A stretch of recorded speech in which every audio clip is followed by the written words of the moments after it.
Hi good morning. നമുക്കിന്ന് വളരെ easy ആയിട്ട് ചോറിനൊരു കറി ഉണ്ടാക്കിയാലോ. ഒരുപാട് ഇൻഗ്രീഡിയൻസ് ഒന്നുമില്ല കേട്ടോ, വളരെ കുറച്ച് ഇൻഗ്രീഡിയൻസ് ഉപയോഗിച്ച് എളുപ്പത്തിൽ തയ്യാറാക്കാൻ പറ്റുന്ന ഒരു തക്കാളിക്കറിയാണ്.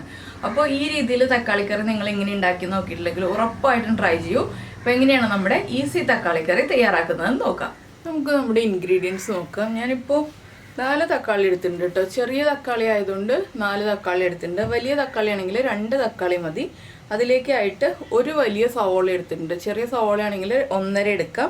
പിന്നെ എടുത്തിരിക്കുന്നത് 2 പച്ചമുളക്, 3-4 ഉള്ളി, 4-5 വെളുത്തുള്ളി, ഇത്രയുള്ള ഒരു പീസ് ഇഞ്ചി എടുത്തിട്ടുണ്ട്. ആദ്യം നമുക്ക് ഇഞ്ചി, വെളുത്തുള്ളി, പച്ചമുളക്, സവോള ഇതെല്ലാം കട്ട് ചെയ്ത് വയ്ക്കാം. എല്ലാ വെജിറ്റബിൾസും കട്ട് ചെയ്തെടുക്കാം. അതിനുശേഷം പിന്നെ നമുക്ക് വേണ്ട ഒരു ഇൻഗ്രീഡിയൻ്റ് ഉണ്ട്. ഒരു 1/2 കപ്പ് തേങ്ങ ചിരവിയത്. ഞാനിപ്പോൾ കൂടുതൽ തേങ്ങ എടുത്തിട്ടുണ്ട്, 1/2 കപ്പ് തേങ്ങ മതി. അപ്പോൾ ആദ്യം ഇതൊന്ന് കട്ട് ചെയ്തെടുക്കട്ടെ. കട്ട് ചെയ്തിട്ട് എങ്ങനെയാണ് കട്ട് ചെയ്യുന്നതെന്ന് പറയാം. നമ്മളിപ്പോൾ തക്കാളി ഇതാ ഈ ഒരു വലിപ്പത്തിൽ ക്യൂബ്സ് ആയിട്ട് കട്ട് ചെയ്തെടുത്തിട്ടുണ്ട്. സവോള സാധാരണ സ്ലൈസ് ചെയ്തെടുക്കുന്ന പോലെ നീളത്തിൽ സ്ലൈസ് ചെയ്തെടുത്തിട്ടുണ്ട്. പച്ചമുളക് ഒന്ന് സ്പ്ലിറ്റ് ചെയ്തെടുത്തിട്ടുണ്ട്. ഇഞ്ചി നീളത്തിൽ കനം കുറച്ച് കട്ട് ചെയ്തെടുത്തു. വെളുത്തുള്ളി നീളത്തിൽ കനം കുറച്ച് കട്ട് ചെയ്തെടുത്തു. ഇനി നമുക്കൊരു പാൻ വയ്ക്കാം. ഇപ്പോൾ ഞാനൊരു പാൻ ചൂടാക്കാൻ വെച്ചിട്ടുണ്ട്. ഇതിലേക്ക് നമുക്ക് വെളിച്ചെണ്ണ ഒഴിക്കാം കേട്ടോ. ഒരുപാട് വെളിച്ചെണ്ണ വേണ്ട, വളരെ ചെറിയ അളവിൽ വെളിച്ചെണ്ണ ചേർത്ത് കൊടുക്കുക. വെളിച്ചെണ്ണ ഒന്ന് ചൂടായി തുടങ്ങുമ്പോൾ നമ്മൾ ഈ കട്ട് ചെയ്ത് വെച്ചിരിക്കുന്ന ഇഞ്ചി, വെളുത്തുള്ളി ചേർത്ത് കൊടുക്കുക. പച്ചമുളക് ഇപ്പോൾ ചേർക്കേണ്ട, പൊട്ടിത്തെറിക്കും. അതുകൊണ്ടാണ് നമ്മൾ ആദ്യം ഇഞ്ചിയും വെളുത്തുള്ളിയും ചേർത്ത് കൊടുക്കുന്നത്. ഇഞ്ചിയും വെളുത്തുള്ളിയും ഒന്ന് കുക്കായി തുടങ്ങുമ്പോൾ നമ്മൾ കട്ട് ചെയ്ത് വെച്ചിരിക്കുന്ന സവോള ചേർത്ത് കൊടുക്കുക.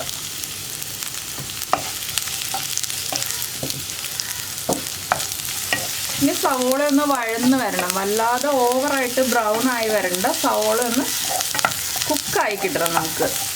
ആ രീതിയിൽ വഴറ്റിയെടുക്കുക. ഇതിലേക്ക് നമുക്ക് ഈ കറിക്ക് ആവശ്യമായ ഉപ്പ് ചേർത്ത് കൊടുക്കുക. അപ്പോൾ സവോള വേഗം വഴന്ന് കിട്ടും. ഞാനിപ്പോൾ ഒരു 1/2 ടീസ്പൂൺ ഉപ്പ് ഇപ്പോൾ ചേർക്കുന്നുണ്ട്. പിന്നെ നമുക്ക് ഉപ്പ് ചേർക്കേണ്ടി വരും കേട്ടോ. 1/2 ടീസ്പൂൺ ഉപ്പ് പോരാ, പക്ഷെ ഞാനിപ്പോൾ 1/2 ടീസ്പൂണേ ചേർത്തിട്ടുള്ളൂ. ഇനി നമുക്കിതിലേക്ക് പച്ചമുളകും കൂടി ചേർക്കാം.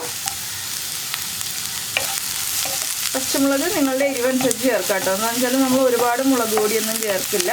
അപ്പോൾ 2 പച്ചമുളക് ഞാനിപ്പോൾ ചേർത്തതെന്ന് വെച്ചാൽ എരിവുള്ള പച്ചമുളകാണ്. എരിവ് കുറഞ്ഞ പച്ചമുളകാണെങ്കിൽ 4 എണ്ണം വരെ ചേർക്കാം. പിന്നെ നമ്മൾ ചേർക്കുന്നത് ഒരു തണ്ട് കറിവേപ്പില. ഇത്രയും ചേർത്തിട്ട് വഴറ്റിയെടുക്കുക. ഒരു 2 മിനിറ്റൊക്കെ ഹൈ ഫ്ലെയിമിൽ വെച്ച് വഴറ്റിയിട്ടുണ്ടെങ്കിൽ നമ്മുടെ സവാള കുക്കായിട്ടുണ്ടാവും. അത്രയും വഴറ്റിയാൽ മതി കേട്ടോ, അതിൽ കൂടുതൽ വഴറ്റണ്ട. അപ്പോൾ ഞാനിതൊന്ന് 2 മിനിറ്റ് വഴറ്റിയെടുക്കട്ടെ. അപ്പോൾ നമ്മുടെ സവാള ഒന്ന് വഴന്ന് സോഫ്റ്റ് ആയിട്ട് വന്നിട്ടുണ്ട്. നമുക്ക് ഫ്ലെയിം കുറച്ചിട്ട് ഇതിലേക്ക് പൊടികൾ ചേർത്ത് കൊടുക്കാം. 1/2 ടീസ്പൂൺ മഞ്ഞൾപ്പൊടി, 1 ടീസ്പൂൺ മല്ലിപ്പൊടി, 1/4 ടീസ്പൂൺ മുളക് പൊടി. ഇനി നമുക്ക് ഈ പൊടികളൊന്ന് കുക്കായി കിട്ടുന്നത് വരെ വീണ്ടും ഒന്ന് ഇളക്കി കൊടുക്കാം. എണ്ണയൊന്നും ഇനി ചേർക്കണ്ട കേട്ടോ, ഉള്ള എണ്ണയിൽ തന്നെ പൊടികൾ കുക്കായി വന്നോളും. അപ്പോൾ അധികം മസാലപ്പൊടികളൊന്നും ചേർക്കണ്ട. പൊടികളൊന്ന് കുക്കായി വരുന്നത് വരെ നമ്മൾ ലോ ഫ്ലെയിമിൽ വെച്ച് കൈയെടുക്കാതെ ഇളക്കി കൊടുത്തോണ്ടിരിക്കുക. ഇനി പൊടികൾ വേഗം കുക്കായി വരാനായിട്ട് നമുക്കിതിലേക്ക് നമ്മൾ കട്ട് ചെയ്ത് വെച്ചിരിക്കുന്ന തക്കാളി ചേർക്കാം. തക്കാളി ചേർത്തിട്ട് വീണ്ടും ഇളക്കി കൊടുക്കുക.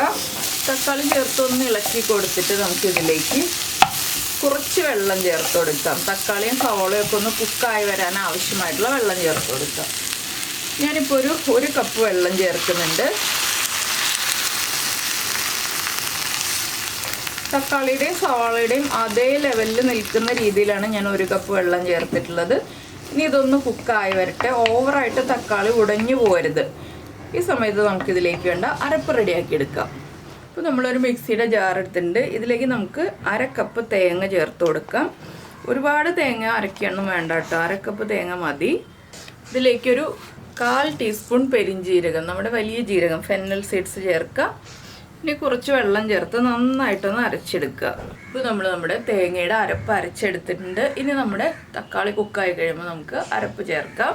അപ്പോൾ നമ്മൾ തക്കാളി അടച്ചു വെച്ചിട്ട് ഒരു 5 മിനിറ്റ് ആവാറായിട്ടോ. ഇത് കണ്ടോ, ആ വെള്ളമൊക്കെ ഒഴിച്ചതൊക്കെ വറ്റി തക്കാളി ഒന്ന് കുക്കായിട്ടുണ്ട്. തക്കാളി ഉടഞ്ഞു പോകണ്ട, ഇത്രയും കുക്കായാൽ മതി. ഇനി നമുക്കിതിലേക്ക് അരപ്പ് ചേർക്കാം. അരപ്പ് ചേർക്കുമ്പോൾ നിങ്ങൾക്ക് എത്രത്തോളം ഗ്രേവി വേണം എന്നുള്ളതനുസരിച്ച് വെള്ളം ചേർത്തിട്ട് അരപ്പ് ചേർത്ത് കൊടുക്കുക. ഞാനിപ്പോൾ ഒരു 1/2 കപ്പ് വെള്ളവും കൂടി ചേർത്തിട്ടുണ്ട്. ഒരുപാട് ലൂസായിട്ടുള്ള കറിയാക്കി ഉണ്ടാക്കുന്നതിനേക്കാൾ കുറച്ച് കുറുകിയിരിക്കുന്നതാണ് നല്ലത്. ഇനി അരപ്പ് വല്ലാതെ തിളയ്ക്കരുത്, ഒന്ന് ചെറുതായിട്ടൊന്ന് ചൂടായി വരാനേ പാടുള്ളൂ. നമ്മളൊന്ന് കൈയെടുക്കാതെ ഇളക്കി കൊടുക്കുക. ഇളക്കുക എന്ന് വെച്ചിട്ടുണ്ടെങ്കിൽ ഒരുപാട് ഇളക്കണ്ട, ജസ്റ്റ് ഒന്ന് ചൂടായി വരുമ്പോൾ നമുക്ക് ഫ്ലെയിം ഓഫ് ചെയ്യാം. ഒന്നിങ്ങനെ അനക്കി കൊടുത്തോണ്ടിരിക്കുക, തിള വരാതിരിക്കാൻ വേണ്ടിയിട്ട്. സൈഡൊക്കെ തിളച്ചു തുടങ്ങുമ്പോൾ ഇളക്കി കൊടുക്കുക കേട്ടോ. നന്നായിട്ട് വെട്ടി തിളയ്ക്കരുത് നമ്മുടെ കറി, അതാണ് നമ്മൾ ശ്രദ്ധിക്കേണ്ട ഒരു കാര്യം. അതിനുശേഷം ഫ്ലെയിം ഓഫ് ചെയ്യുക ഉടനെ തന്നെ. ഈ പാനിൻ്റെ ചൂടിൽ, നിങ്ങൾ പാനിലാണ് കറി ഉണ്ടാക്കുന്നതെങ്കിൽ പാനിൻ്റെ ചൂടിൽ, അല്ലെങ്കിൽ ചട്ടിയിലാണ് കറി ഉണ്ടാക്കുന്നതെങ്കിൽ ചട്ടിയുടെ ചൂടിലിരുന്നിട്ട് ആ തേങ്ങയുടെ റോ ടേസ്റ്റൊക്കെ മാറി വന്നോളും. അപ്പോൾ ഇതാ സൈഡിലൊക്കെ ബബിൾസ് വന്ന് തിളച്ച് തുടങ്ങി. ഞാൻ ഫ്ലെയിം ഓഫ് ചെയ്തു. ഇനി ഒന്ന് ഇളക്കിയതിന് ശേഷം നമുക്ക് ഉപ്പൊക്കെ ചെക്ക് ചെയ്യാം. ഉപ്പ് കുറവാണെങ്കിൽ ഉപ്പ് ആഡ് ചെയ്ത് കൊടുക്കാം. ഇത് പാൻ ഇവിടെ ഇരിക്കട്ടെ, നമുക്കിനി വറവിടാനുള്ള കാര്യങ്ങൾ നോക്കാം. നമ്മൾ നേരത്തെ 2-3 ഉള്ളി എടുത്തിരുന്നല്ലോ, ഉള്ളിയൊക്കെ ഒന്ന് റൗണ്ടിൽ കട്ട് ചെയ്ത് വയ്ക്കാം. അപ്പോൾ നമ്മുടെ പാനിലേക്ക് ഞാൻ വെളിച്ചെണ്ണ ചേർക്കണം. ഇപ്പോൾ കുറച്ച് കൂടുതൽ വെളിച്ചെണ്ണ വേണം കേട്ടോ. ആദ്യം നമ്മൾ വെളിച്ചെണ്ണ കുറവേ ചേർത്തിട്ടുള്ളൂ. ഇപ്പോൾ ഒരു 1.5 ടേബിൾ സ്പൂൺ വെളിച്ചെണ്ണ ചേർക്കുക. വറവിടാനായിട്ടാണ് നമ്മൾ കൂടുതൽ വെളിച്ചെണ്ണ ചേർക്കുന്നത്. വെളിച്ചെണ്ണ ഒന്ന് ചൂടായി വരട്ടെ. ഇപ്പോൾ നമ്മുടെ വെളിച്ചെണ്ണ ഒന്ന് ചൂടായി വന്നിട്ട് നമുക്ക് ഇതിലേക്ക് ഒരു 1/2 ടീസ്പൂൺ കടുക് ചേർക്കാം.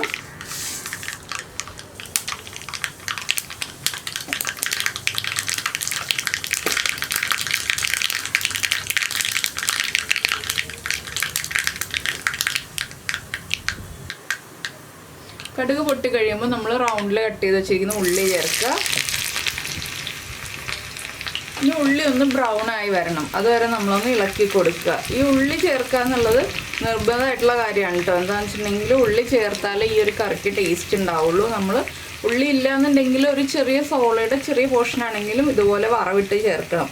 അല്ലെങ്കിൽ വറവിട്ടില്ല എന്നുണ്ടെങ്കിൽ കറിക്ക് ടേസ്റ്റ് കുറവായിരിക്കും. ആദ്യമേ വറവിടരുത്, ലാസ്റ്റ് വറവിട്ടിട്ട് ചേർക്കുക. അപ്പോൾ ഉള്ളി ഒന്ന് ബ്രൗൺ ആയി വരട്ടെ. ലൈറ്റായിട്ട് ബ്രൗൺ ആയി വന്നാൽ മതി.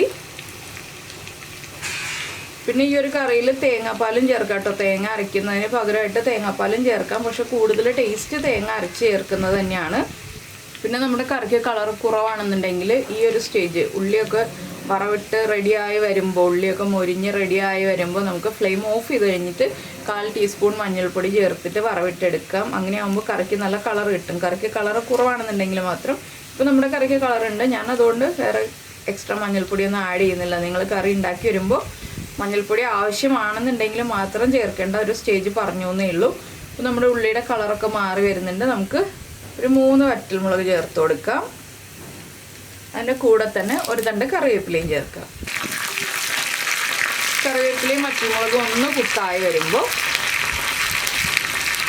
നമുക്കിനി നമ്മുടെ വറവ് കറിയിലേക്ക് ചേർക്കാം. അപ്പോൾ ഇതാ വറവ് റെഡി ആയിട്ടുണ്ട്. നേരെ കറിയിലേക്ക് ചേർത്ത് കൊടുക്കുക. ഇനി ഈ കറി ഉടനെ തന്നെ ഉപയോഗിക്കരുത്, നമ്മൾ നേരെ അടച്ചു വെക്കാം കേട്ടോ. ഒരു 10 മിനിറ്റ് അടച്ചു വയ്ക്കുക, അതിനുശേഷം നമുക്ക് ഉപയോഗിക്കാം. അപ്പോൾ നമ്മുടെ തക്കാളിക്കറി ഇതാ റെഡി ആയിട്ടുണ്ട്. ഞാനൊരു 10 മിനിറ്റ് കഴിഞ്ഞപ്പോൾ തുറന്നു. അപ്പോൾ ഇതുപോലെ നിങ്ങൾ തക്കാളിക്കറി ഉണ്ടാക്കി നോക്കിയിട്ടില്ലെങ്കിൽ ഉറപ്പായിട്ടും ട്രൈ ചെയ്യൂ. ചോറിൻ്റെ കൂടെ വളരെ നല്ല കോമ്പിനേഷനാണ്.